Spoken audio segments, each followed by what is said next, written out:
Wakili Peter Madereka amekamatwa na jeshi la polisi, na taarifa hii imeripotiwa na chama cha wanasheria TLS, ambapo nitakusomea kama ifuatavyo, lakini pia baada ya hapa nitakusomea pia taarifa ya jeshi la polisi iliyotolewa baada ya kukamatwa kwa Peter Madereka.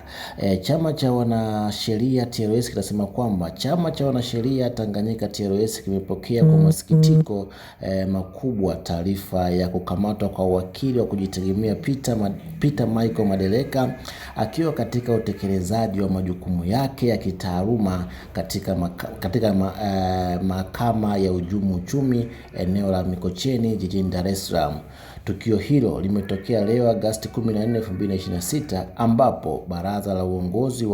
la TLS kupitia taarifa rasmi kwa wanachama linaeleza kuwa linafuatilia kwa ukaribu swala hilo ili kupata taarifa kamili na za uhakika kuhusu mazingira na sababu zilizopelekea kukamatwa kwake. Kufuatia hatua hiyo, TLS imetoa wito wa dharura kwa mawakili wote waliopo jijini Dar es Salaam na maeneo ya jirani kufika kwa wingi katika kituo cha polisi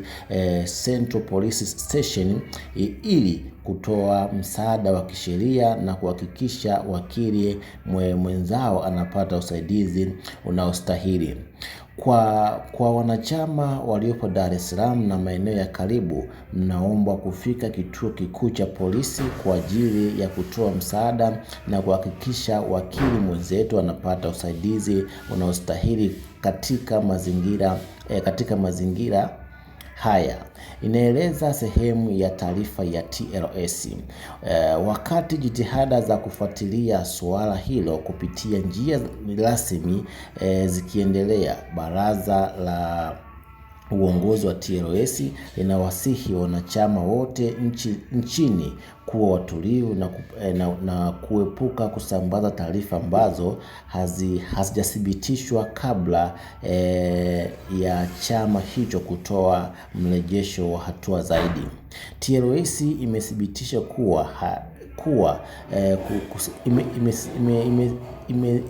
TLS imehitimisha kwa kusisitiza kuwa inaendelea kusimamia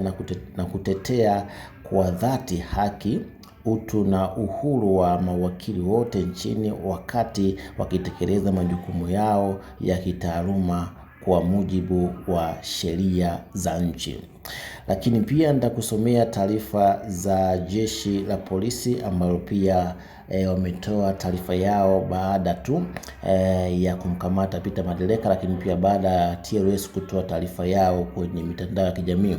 Jeshi la polisi imeandika kwamba jeshi la polisi kanda maalum ya Dar es Salaam limethibitisha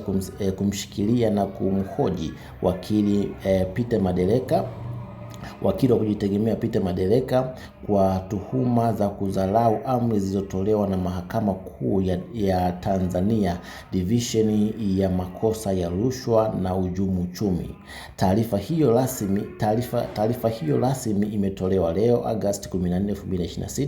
2026 na kamanda wa polisi kanda maalum ya Dar es Salaam SACP Jumanne Mulilo, akieleza kuwa Madereka alikamatwa majira ya saa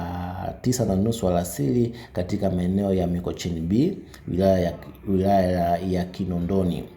Kamanda Mulilo amethibitisha kuwa Madereka anatuhumiwa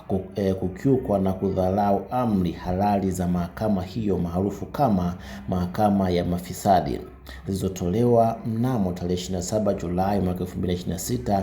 na tarehe 13 Agosti mwaka 2026. Jeshi la polisi kanda maalum ya Dar es Salaam linamhoji Peter Madereka kwa tuhuma za kudharau amri ya Mahakama Kuu Division ya makosa ya rushwa na uhujumu uchumi. Taratibu za kisheria zinatekelezwa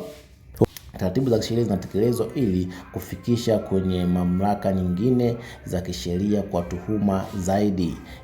inaelezwa sehemu ya taarifa hiyo ya Kamanda Mulilo. Kamanda Mulilo anaongeza Kamanda Mulilo ameongeza kuwa jeshi la polisi linaendelea na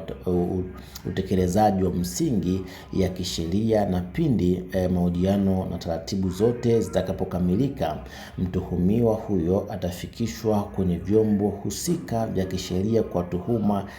zinazostahili. Kukamatwa kwa Madeleka kuna kuja saa chache baada ya kutoa kauli kali dhidi ya taarifa ya msajili wa Mahakama Kuu